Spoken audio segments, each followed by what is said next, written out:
오늘 이 아침 우리에게 주시는 하나님의 말씀은 에베소서 5장 1절로 9절의 말씀입니다. 에베소 5장 1절로 3절입니다. 그러므로 사랑을 받는 자녀같이 너희는 하나님을 본받는 자가 되고 그리스도께서 너희를 사랑하신 것 같이 너희도 사랑 가운데서 행하라. 그는 우리를 위하여 자신을 버리사 향기로운 제물과 희생 제물로 하나님께 드리셨느니라. 음행과 온갖 더러운 것과 탐욕은 너희 중에서 그 이름조차도 부르지 말라. 이는 성도에게 마땅한 말이라. 누추함과 어리석은 말이나 희롱의 말이 마땅치 아니하니 오히려 감사하는 말을 하라. 너희도 정녕 이것을 알거니와 음행하는 자나 더러운 자나 탐하는 자 곧 우상 숭배자는 다 그리스도와 하나님의 나라에서 기업을 얻지 못하리니 누구든지 헛된 말로 너희를 속이지 못하게 하라. 이로 말미암아 하나님의 진노가 불순종의 아들들에게 임하나니 그러므로 그들과 함께하는 자가 되지 말라. 너희가 전에는 어둠이더니 이제는 주 안에서 빛이라. 빛의 자녀들처럼 행하라. 빛의 열매는 모든 착함과 의로움과 진실함에 있느니라. 아멘. 포스트 모더니즘이라고 이렇게 얘기를 합니다. 모더니즘, 포스트가 앞에가 붙어 있어요. 이 말은 무슨 말이냐면 지금까지 우리가 갖고 있었던 규칙이라든가 혹은 권위라든가 규율 이런 모든 통제로부터 자유함, 벗어났다 하는 겁니다. 이성, 합리적성 혹은 상식 등으로부터도 다 벗어나는, 그걸 부정하는 겁니다. 겨울에는 추우니까 옷을 두껍게 입어야 되고 여름에는 더우니까 옷을 얇게 입어야 되는 것이 상식이고 합리적인 겁니다. 이성적입니다. 그런데 요즘 포스트 모더니즘이라고 사는 현대인들은 그렇지 않습니다. 지난번에 보니까 아직 날이 좀 이른데 반바지를 입었더라고요. 근데 머리에는 털모자를 썼더라고.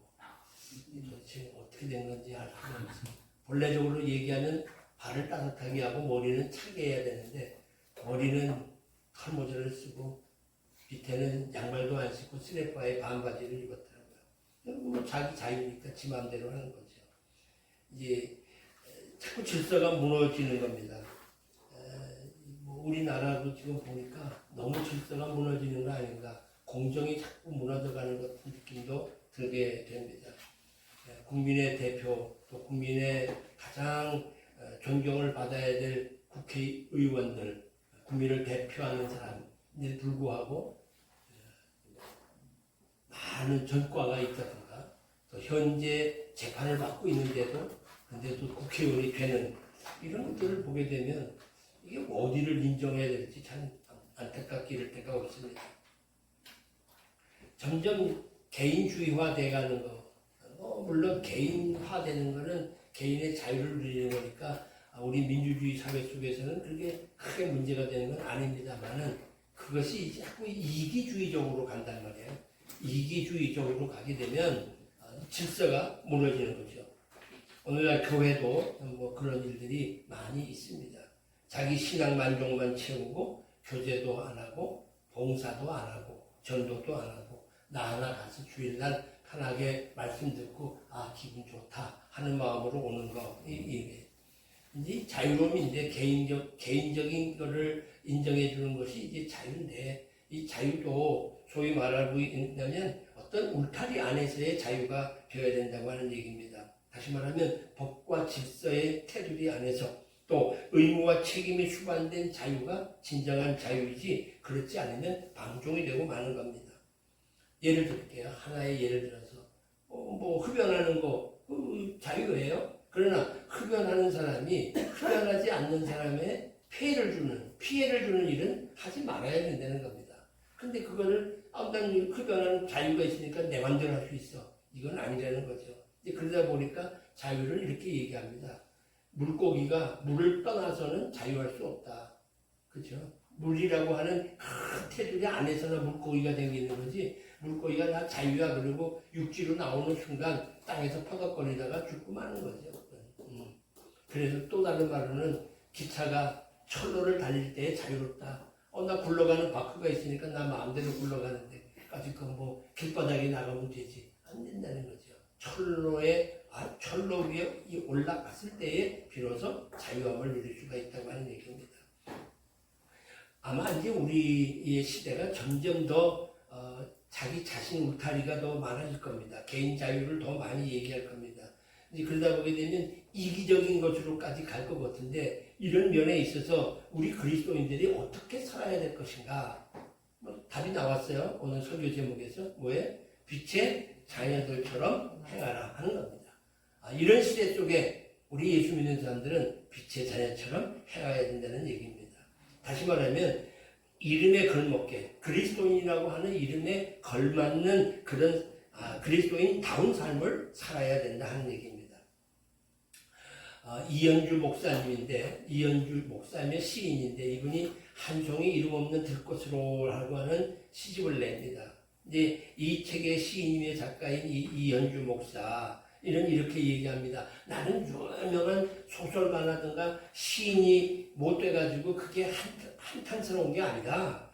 내가 머릿속에 생각하는 것과 내가 살아가는 삶과 이게 일치되지 않는 것. 말하고 행동하는 것이 일치되지 않는 것 때문에 늘 화가 나고 부끄럽고 죄송스럽다, 한스럽다 이렇게 얘기를 합니다. 그러면서 이렇게 얘기를 합니다. 한 송이 이름 없는 들꽃으로 피었다가 지리라. 바람으로 피었다가 바람으로 지리라. 한 송이 들꽃으로 근데 누가 일부러 다가와서 허리를 굽혀 향기를 맡아준다면 참 고맙겠다. 아주 소박한 그런 내용을 글을 썼어요. 그렇죠?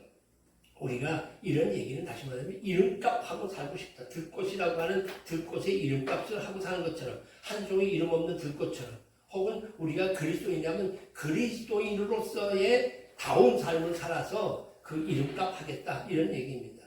이현주 목사의 책에 보게 되면 조금 더 이제 소설적인 이야기를 하나 꾸며놨는데 이런 거예요. 양 99마리를 물 안에 두고 잃어버린 한 마리를 찾기 위한 예수님의 그 행적이 있잖아요.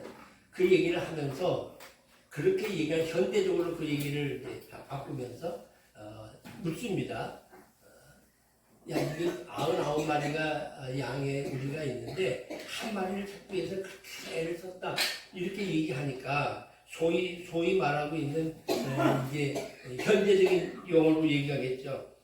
냉정한 이성을 갖고 있는 한 장사꾼이 아니 99마리가 아직도 있는데 그 한 마리 때문에 시간을 소모하고 한 마리 때문에 애를 쓴다고 한다면 이거는 그렇게 크게 문제가 되는 거 아닙니다. 99마리 잘못하면 다 잃어버릴 수도 있습니다. 하고 계산적인 얘기를 하는 거예요.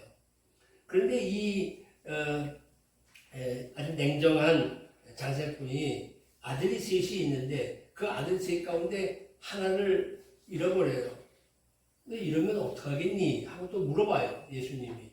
그랬더니 그거 너무 안타깝겠죠. 아들 셋이지만 어느 하나 손가락 깨물어도 아프지 않는 자식이 없는데 그 하나를 잃어버렸으니 아마 그 아이 때문에 아주 마음에 묻고 고생하고 그 아이를 찾고자 애를 쓰겠지요. 잃어버린 자식 때문에 아무것도 못할 겁니다. 라고 얘기를 해요.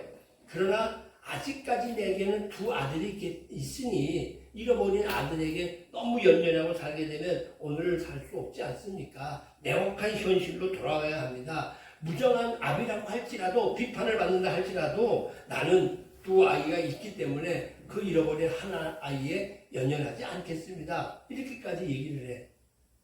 그래 양이고 사람이야. 근데 한 걸음 더 나아가서 이 아주 냉정한 이 장사꾼이 길을 가다가 산으로 돌아가 산에서 길을 잃어버렸어. 길을 잃어버려가지고 하늘다가 도저히 찾을 수 없는 그런 아주 애절한 상황이 되다 보니까 그때 비로소 이야기합니다. 하나님 어리석은 목자 혹은 무정한 암이라고 비난을 받아도 좋으니 나 좀 구해주세요. 나 좀 구해주세요 하는 겁니다. 자기를 버리지 말아달라고. 그러니까 이게 무슨 말이냐면 남의 일같이 여겨지게 되면 별로 관심을 안 갖지만 막상 내게 닥치게 되면은 나를 좀 봐달라. 나 하나 찾아달라. 아흔아홉 마리를 물에 두고도 한 마리를 찾아내냐고 하시니 나 좀 찾아주세요 하는 이런 안타까움이 참 인간이 간사하지 않겠나. 자신하고 직접 관계가 되지 않으면 사람들은 다 외면하고 마는 거죠. 개인적이라는 거예요. 잠언서에 보게 되면 이런 말씀이 있어요. 귀를 막고 가난한 자가 부르짖는 소리를 듣지 아니하면 자기가 부르짖을 때도 들을 자가 없어. 내가 지금 형편이 어려워서 남에게 좀 손을 내밀며 좀 도와달라 그러는데 그 소리를 외면해 버리게 되면 자기가 어려움을 당할 때에 주변 사람에게 손을 내밀 때에 들을 자가 없다. 이걸 또 다른 말로 뭐라고 그러지? 이런 걸 가지고 인과응보라고 그러지. 인과응보. 원인대로 끝이 당연히 결과가 나오는 거예요. 네가 그렇게 알았으니까 네가 그렇게 되게 안 된다는 거예요. 그런데 성경에는 분명하게 이렇게 얘기를 합니다. 각 사람에게는 그가 행한 대로 갚아줄 것이다. 우리들이 세상에서 하고자 했던 그 일대로 하나님께서는 갚아주신다는 겁니다. 그래서 선한 자는 선한 자의 부활로, 악한 자는 악한 자의 부활로 이렇게 표현을 예수님께서 하셨는데 이렇게 하기 때문에 우리는 반드시 이름값을 하고 살아야 되는 거예요. 이름값을 하고 살아야 돼요.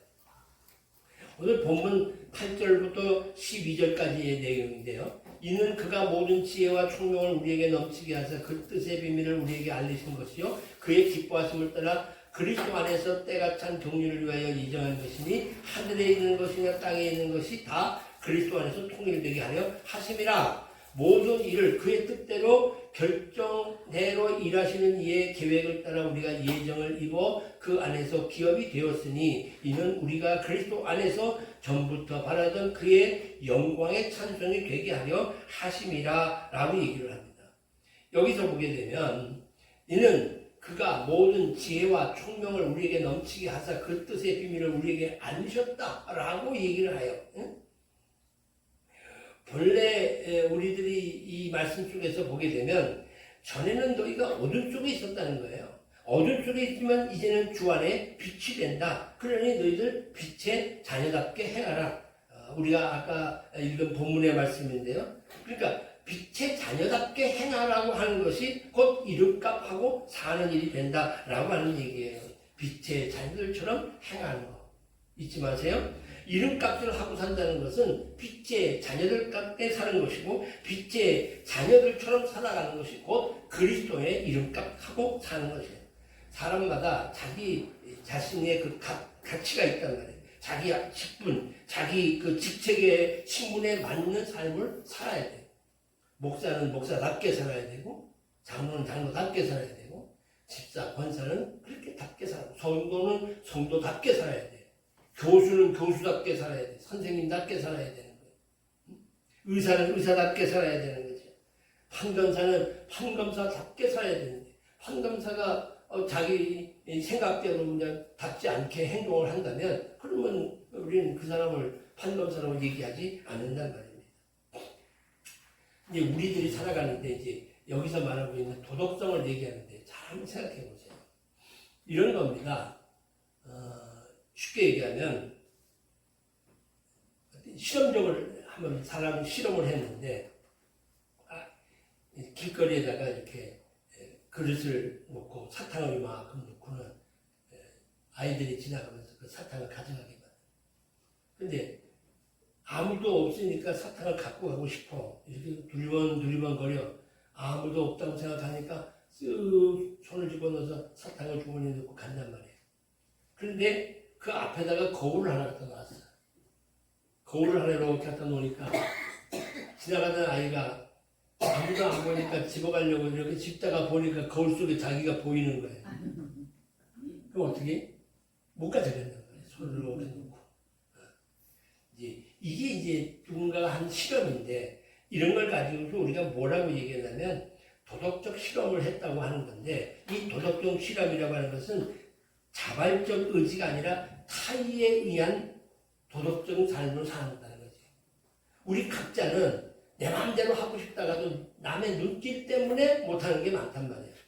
그렇잖아요. 그게 이제 소위 말하고 있는 남의 타의에 의해서 간섭에 의한 의도적인 도덕성을 가지고 살아가는 것이 인간이라는 거예요. 만일 남의 눈이 있지 않다고 생각하면 함부로 행동하게 되는 거예요. 그렇지 않겠어요? 뭐 상상까지 안 해도 되겠지만 여러분들이 한번 가만히 생각해 보게 되면 그렇단 말이에요. 남이 보니까 그래도 이렇게 하는 거지. 남이 안 보면 더울 때는 어떻게 해야 돼? 옷 훌라고 다 벗고 싶지. 그럼 댕기고 싶지. 근데 남의 눈이 있으니까 우리가 옷을 걸쳐 입는 거란 말이에요. 그런 것이 도덕적인, 윤리적인 면에서 그런 생각을 하는 거예요.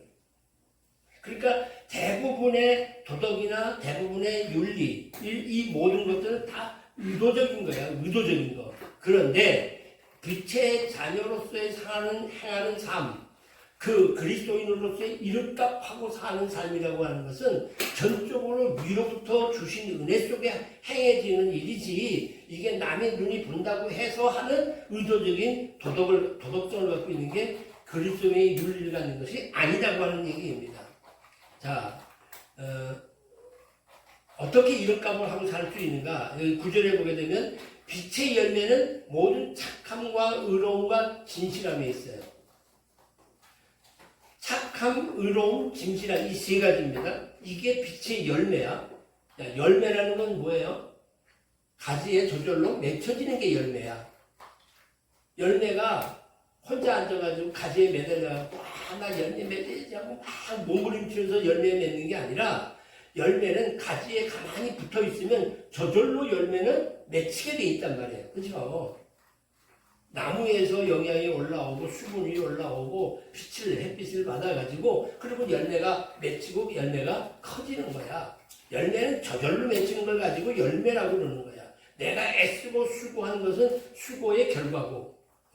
그러면 이 열매라고 얘기를 하는 거야. 착함과 의로움과 진실함은 열매로 맺혀지는 것이, 내가 착하려고 애쓰고 내가 의로워지려고 애쓰고 내가 진실하려고 애쓰고 애쓰는 부분도 있긴 있겠지. 그러나 그게 애쓴다고 되는 것이 아니라는 거예요.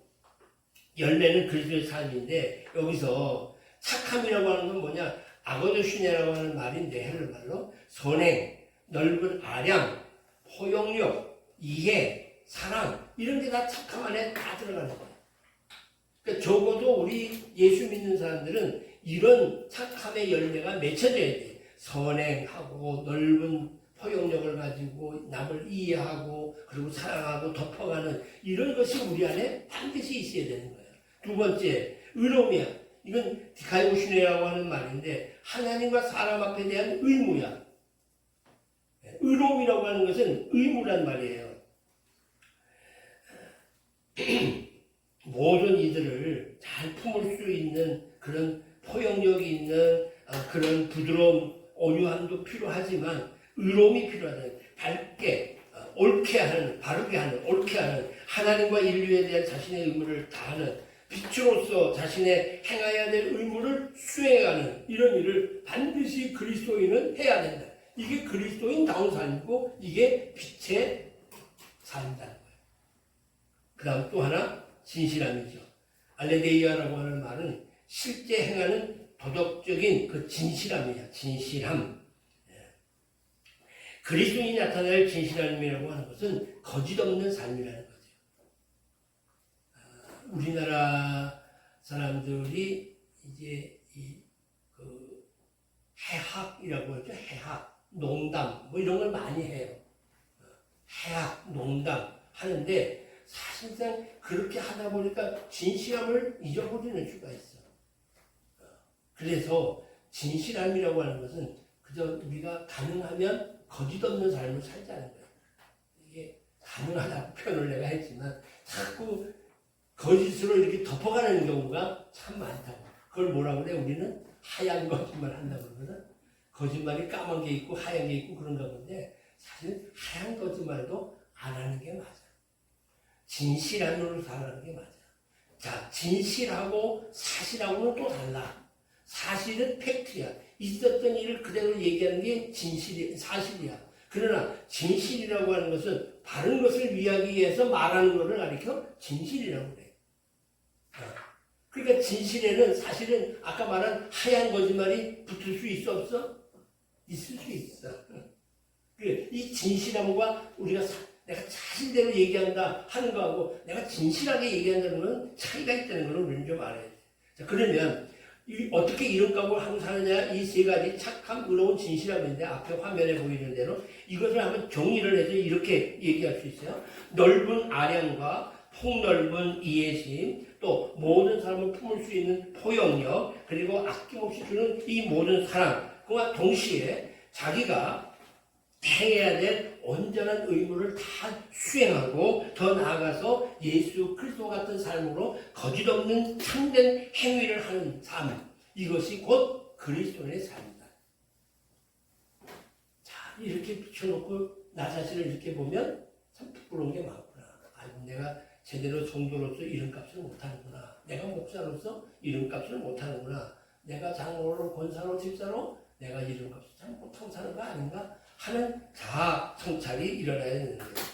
예수님께서도 마태복음의 5장 16절 이렇게 얘기합니다. 이같이 너희 빛이 사람 앞에 비치게 하여 그들로 너희의 착한 행실을 보고 하늘에 계신 너희 아버지께 영광을 돌리게 하라.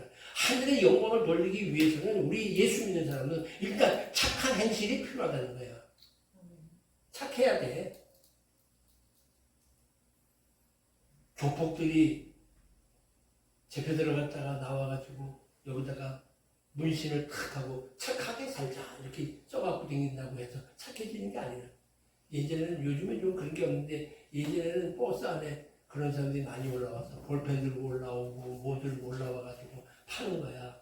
그런데 일부러 옷을 다 벗고 굴돌이 벗고 팔을 이렇게 착하게 살자 이렇게 탁 하고는 그걸 팔어.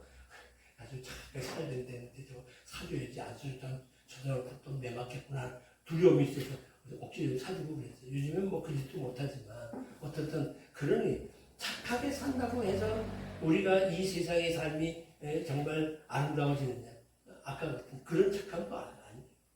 이렇게 보면 우리 믿는 사람들은 어떻든 다른 사람들보다 다르게 착한 행실이 필요한 거예요. 아, 역시 예수 믿는 사람이 다르구나. 근데 예수 믿는 사람들이 아주 악하게 행동하는 걸 보게 되면 이건 바른 신앙 삶이 아니라고 하는 얘기입니다.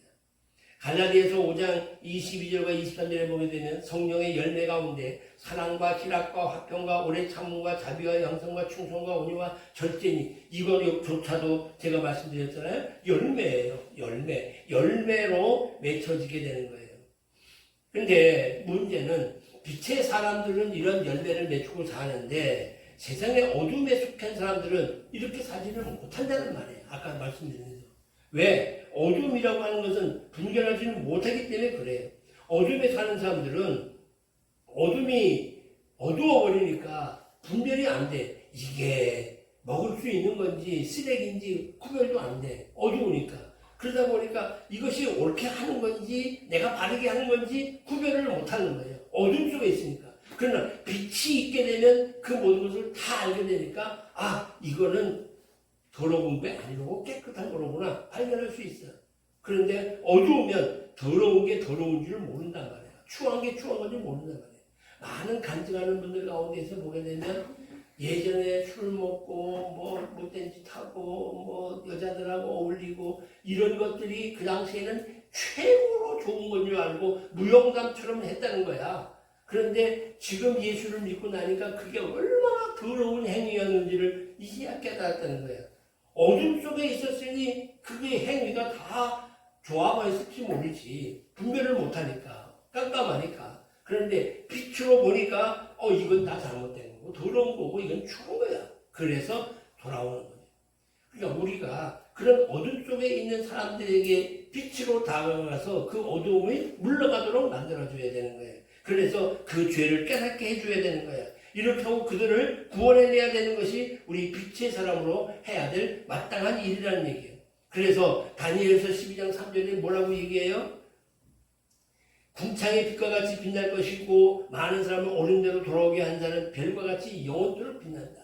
그렇게 어둠 속에 있는 사람들을 어떻게 하든지 건져내서 옳은 대로 돌아오게 하는 일을 우리가 해야 되고, 그렇게 하는 우리들은 하늘의 별과 같이 영원히 빛나게 될 것이다. 할렐루야. 아멘. 하늘에서 별같이 빛나시기를 바랍니다. 아멘. 그러기는 옳은 길로 자꾸 인도해야 돼. 전도 많이 해야 돼.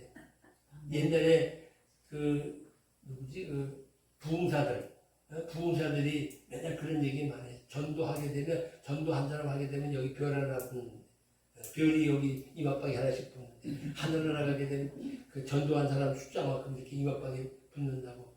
이게 이제 그런 뜻이에요. 별과 같이 영원히 빛난다 그러니까 별이 하나씩 이렇게.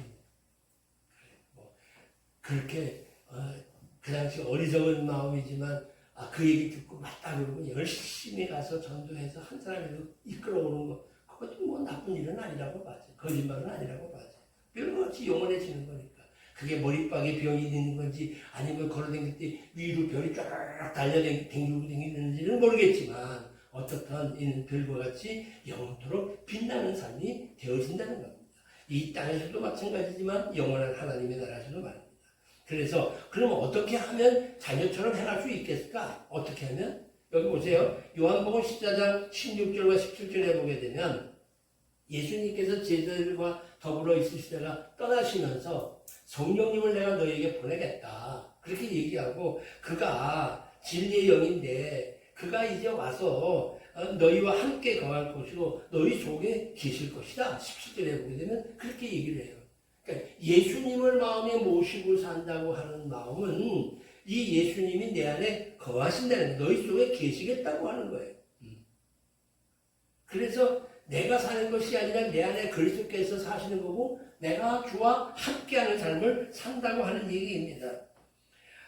이 말을 끝에 또 다른 말이 성경에는 이렇게 얘기합니다. 고린도서 3장 16절을 보게 되면 너희가 하나님의 성전인 것, 하나님의 성령이 너희 안에 계시는, 우리 안에 성령이 계시니 이 몸뚱아리가 뭐라? 성전이다 라고 얘기를 하는 거예요. 그러면 내 몸을 함부로 굴릴 수가 있냐 이거야. 정말 신앙적인 생각을 하게 된다면 절대적으로 우리가 나를 함부로 할 수가 없는 거예요. 하나님의 영을 모시고 사는 삶이기 때문에. 여러분 그 무당들 가운데 강신 무당이 있어요. 신이 이렇게 임하는 무당. 강신 무당의 경우는 자기 몸 함부로 안 구릅니다. 왜? 자기 안에 신이 있기 때문에. 그리고 신을 하나만 숨기는 게 아니야. 이신 저신을 여러 개를 다 숨겨. 그렇기 때문에 그들이 무당이 이 굿하고 무당이 뭐 할 때 보게 되면 알록달록 색색까지가 다 있고 굿할 때 뭐 입어? 색동옷 입어. 대부분. 잘 모르지. 예수 믿으니까 교회만 다니니까 그런 거 잘 모르고 그렇게 입어. 왜 그런 줄 알아? 어떤 귀신은 빨간 거 좋아하고 어떤 귀신은 파란 거 좋아하고 어떤 귀신은 하얀 거 좋아하고 어떤 귀신은 노란 거 좋아하니까 이거를 다 비율을 맞추려니 색동옷을 입을 수밖에 없고 온갖 색동으로 알록달록한 거를 다 해놓을 수밖에 없는 거야. 그러면서 그 무당이 예수 믿게 됐는데 제 전도사 때입니다. 저기 창동에 있는 그 교회 말미에 있는 무당이 이제 예수 믿게 됐는데 뭐라고 저한테 그러냐. 예수 믿는 사람 참 이상하대. 아니 하나님은 한 분인데 한 분 신도 제대로 못 섬긴다는 거야. 자기는 신을 얼마든지 많이 섬겼는데 왜 하나밖에 없는 신을 그렇게 제대로 못 섬기냐. 내가 말 된다 그랬어. 다 비율을 맞춰야 되니까 별짓을 다 해야 된다는 거지. 자, 우리 안에 영이 거하시는 거야. 예수님을 우리가 마음에 모신다. 예수님께서 내가 너희들 문 밖에서 두드리니 누구든지 내 음성을 듣고 문을 열면 내가 너희에게 들어가 그로 더불어 먹고 그런 나무 먹으리라. 예수님이 말씀하셨는데 예수님이 이 안에 들어오시는 것은 성령님으로 우리 안에 들어오셔서 우리와 함께 하는 삶을 살아가는 거예요. 그렇기 때문에 사도 바울은 항상 내가 사는 것이 아니라 내 안에 그리스도께서 사시는 것이다 라고 이야기한다는 얘기죠. 그러니까 다시 말하면 이 착함과 의로움과 진실함은 빛이야. 하나님의 빛이라고. 그러니까 그 빛으로 우리가 살아가는 거예요. 요한일서 1장에 보게 되면 하나님은 빛이라고 얘기를 하는데 그 하나님의 빛이 바로 착함과 의로움과 진실한 거예요. 하나님은 그러니까 만들어진 빛이 아니에요. 하나님은 그 빛, 그 자체이시고 우리는 그 빛을 받은 그리스도인이란 말이에요. 그래서 오늘 여기 본문 속에서도 보게 되면 너희가 전에는 어둠이더니 이제는 주 안에서 빛이다. 전에는 어둠이었기 때문에 그런 걸 전혀 못 느꼈지만 이제는 너희가 주 안에서 빛이니 빛의 자녀답게 살아야 된다라고 하는 얘기입니다. 그리스도인들은 예수 그리스도로부터 받은 그 빛에 의해서 그 빛을 받고 살아가는 거예요. 그 빛의 삶, 그 이제 이런 걸 좀 쉽게 얘기하게 되면 부끄럽지 않는 이 백주 대낮 같은 삶으로 살아가는 건데, 예수 믿는 사람은 그렇게 살아가는 삶이 내가 빛을 발해서 사는 것이 아니라 빛을 받아가지고 빛을 내는, 그러니까 더 이 표현을 이렇게 하면 돼요. 발광체, 빛을 내는 삶이 아니라 받아가지고 빛을 받아야만 내는 삶이 반사체라는 거예요. 우리는. 그러니까 착함과 의로움과 진실함이 반사돼야 되는 거야. 그건 하나님에 속한 것이기 때문에 받아서 반사돼야 되는데 이걸 받지 않으니 반사가 안 되는 거예요. 머리에 띠두르고 이제부터 착하게 살아야 되겠다. 머리에 띠두르고 내가 의롭게 살아야 되겠다. 머리에 띠두르고 내가 진실하게 살아야 되겠다고 다짐을 하고 막 주먹질을 하고 이러면서 살겠다고 하다가도 어떤 하나의 순간이 탁 와서 스파크가 되면 속에 있는 게 팍 하고 폭발이 되는 거예요. 안 된다니까. 우리의 힘으로 안 된다니까. 지금 편집을 좀 해야 되겠네. 이제 우리 영상을. 우리 이문수 선생 오늘도 안 나왔는데 이 선생이 같이 이제 댕기면서 자기를 이제 이 한 주간은 내내 나를 차를 태워서 아침 저녁으로 댕겼어요. 요번에 일이 잘 안 된 거라고 느껴지잖아요. 그러니까 이제 화가 나는데 목사님 말이 딱 생각나더래. 뭐 하나님의 생각은 사람의 생각과 달라서 그 생각이 딱 나더래. 그러니까 우리의 생각은 이랬는데 하나님의 생각이 달라가지고 지금 선거가 이렇게 막 뒤집어져서 그게 느껴지더래. 알겠대. 그런데 한쪽에서 그 얘기를 듣는 순간 목사님 얘기가 생각나지만 또 한쪽에서는 그걸 인정하지 못하겠다 하는 생각이 들더라는 거예요. 우리가 그렇게 사는 거야. 이게 말씀이 충만해서 영의 역사로 그것을 하게 되면 좋지만 하나님의 생각과 사람의 생각이 다르듯이 뭐 그럴 수 있겠지. 이렇게 해서 그러니까 이걸 내가 덮어야지. 안 된다는 거지. 내 힘으로. 내 힘으로 되지 않는다는 거예요. 조금 아까도 얘기했잖아요. 머리에 띠띠르고 결단하고 결심한다고 해서 빛의 자녀처럼 살아가는 것이 아니라 그 빛을 받아야만 된단 말이에요. 그 빛을. 그렇기 때문에 우리는 이렇게 기도할 수밖에 없는 거예요. 주님, 저는 연약합니다. 저는 불쌍합니다. 긍휼을 베풀어 주십시오. 나를 좀 도와주십시오. 일어날 힘이 없습니다. 발부둥 칠수록 점점 더 깊은 수렁에 빠집니다. 저를 좀 건져주세요. 라고 기도하는 것밖에는 길이 없다는 거예요. 그렇게 기도할 때에 우리 주님은 우리의 손을 붙들어 주시는 거고 우리의 그러한 자리에서 건져내어 주시는 거예요. 그걸 뭐라고 해? 구원이라고 해요. 구원. 그래서 기도할 때 답답하고 힘들 때 기도하시라는 거예요. 기도를 하시되 언제까지 기도해? 언제까지? 기도를 하고 엎드려 기도하고 엎드려 기도할 때에 내 안에 평안이 올 때까지 기도해요. 여기 있잖아. 지금까지 너희가 내 이름으로 구하지 아무것도 구하지 아니했으나 구하라. 그리하면 받으리니 그 구하고 받는 것이 뭐로 나타나? 기쁨이 충만한 거예요. 왠지 모를 기쁨이 내 안에 와. 그 올 때까지 엎드려서 내가 지금 갖고 있는 이 고민을 놓고 하나님 앞에 엎드려 기도해야 되는 거예요.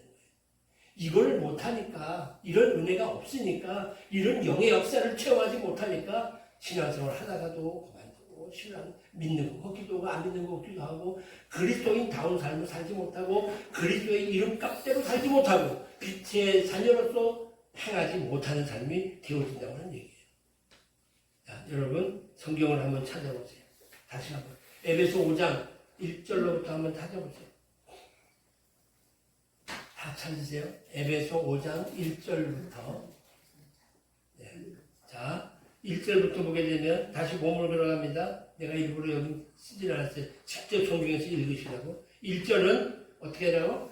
하나님을 본받는 자가 되어야 됩니다. 2절 예수님께서 희생제물로 하나님께 드리기까지 우리를 사랑했는데 그렇게 사랑해야 한다는 겁니다. 3절 음행, 더러운 것, 탐욕 이건 이름조차도 우리가 입에 올려서는 안 된다는 겁니다. 4절 누추함과 어리석은 말, 희롱의 말 이것도 하지 말아야 돼. 그럼 무슨 말을 해? 무슨 말? 감사하는 말. 입에서 말 때마다 감사하는 말. 더러운 말, 추한 말 입에 넣지 말아야 되는 거야. 5절 음행하는 자, 더러운 자, 탐하는 자, 곧 우상 숭배자는 하나님의 기업을 받아 못 받아? 못 받아. 못 받으니 그런 사람하고 같이 살아야 돼, 같이 있어야 돼, 말아야 돼. 같이 있으면 안 돼. 자꾸 그런 사람들과 어울리면 자기도 모르는 사이에 그렇게 돼서 하나님의 기업을 받지 못하는 신자가 되는 거야. 6절 헛된 말로 속이는 자들과 함께하지 말아야 되는 거야. 7절까지. 그래서 9절 빛의 열매는 착함과 의로움과 진실함에 있으니 우리는 어떻게 해야 돼? 빛의 자녀처럼 행해야 돼. 그리고 항상 주님을 기쁘시게 해드려야 된다는 겁니다. 우리가 교회를 다니고 성경을 읽고 기도를 하는 것은 천국 가기 위해서 하는 게 아니에요. 이미 우리는 구원을 받은 사람들이에요. 봉사하고 전도해서 내가 하늘나라 가고 영원한 하나님 나라 가서 살겠다, 복 받겠다가 아니에요. 이미 예수 그리스도를 믿음으로 구원을 얻었기에 이제는 하나님이 기뻐하시는 삶이 뭔지, 그리스도인이라면 그리스도인다운 삶이 뭔지, 빛에 행하는 삶이 뭔지를 깨닫고 자녀로서의 삶을 살아야 되는 거예요. 머무림치고 애쓰면서 사는 것이 아니라 그 빛을 받아서 그 빛을 반사하며 살아가는 삶이 되어야 되는 거예요. 제가 그래서 마지막에 이렇게 마무리를 줬어요. 이제 우리 모두는 말씀을 마음에 새겨야 됩니다. 그리고 순간순간 주님께 기도해야 됩니다. 성령께서 우리의 삶을 주장해서 착함과 의로움과 진실함의 빛의 열매를 맺게 해 주실 겁니다. 누가? 성령께서 말입니다. 내가 사는 것이 아닙니다. 내 안에 그리스도께서 사시는 겁니다.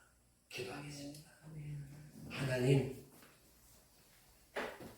그리스도인답게 사는 것, 이름값을 하는 것은 착함과 의로움과 진실하게 사는 것이라고 했는데 하나님 우리는 그렇게 살 수가 없습니다. 빛이신 하나님께서 우리를 비춰주시고 성령님께서 우리 안에 역사하심으로 우리가 의로움 그리고 진실함 그리고 착함의 빛의 열매의 삶을 살아가는 저희들을 되게 하여 주시옵소서. 저희들을 불쌍히 여겨 주시옵소서. 긍휼히 여겨 주시옵소서. 도와주옵소서. 그리스도인답게 살 수 있도록 하나님 우리의 삶을 주장하여 주시옵소서. 예수님의 이름 받들어 간절히 기도 올리옵나이다. 아멘.